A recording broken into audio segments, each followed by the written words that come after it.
So at the end of the day, when you're the CEO or a COO of a company, your time is really critical. And the reality is you should only be working on the critical few things that either really drive the business forward or really give you energy.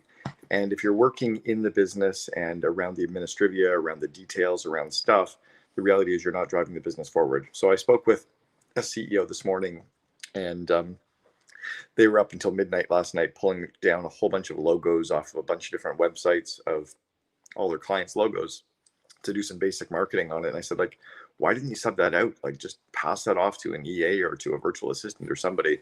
And she said, no, I need to get it done. And the reality is it needs to get done, but not by us. And the most critical hire that you have right now is an executive assistant. And I want to tell you something. If you don't have an executive assistant, you are one. Even my EA, Meredith, who's been with me for 5 years right now, I actually push her more and more to try to outsource even some of what she's got on her plate. In fact, I've got it on my list to talk to her at our next one-on-one to look for some things that are on her plate that she can funnel off to some other people so she can work on some of the higher projects that I need to get done and that will really kind of free up her time and her mental bandwidth as well.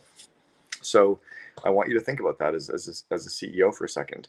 If you're the CEO of a company or an entrepreneur in a company, and let's say that you take out $400,000 a year, your effective hourly rate is $200 an hour. You should be delegating any task off your plate that's less than a $200 an hour task. If you're working on opening emails, replying to emails, booking meetings, checking mail, setting up appointments, following up with customers, billing, research, posting things on job boards, posting things on, Upwork or Fiverr, etc. All of that stuff can be done by somebody else. My EA Meredith is amazing. She takes care of my business stuff, my personal stuff. She books flights, books hotels, books travel, coordinates restaurant bookings. She even checks me in for flights. So the amount of stuff that you can get off your plate onto somebody else's is huge.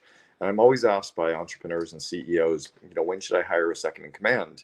And my first response to that is don't hire a second in command unless you already have an executive assistant. Hire an EA first.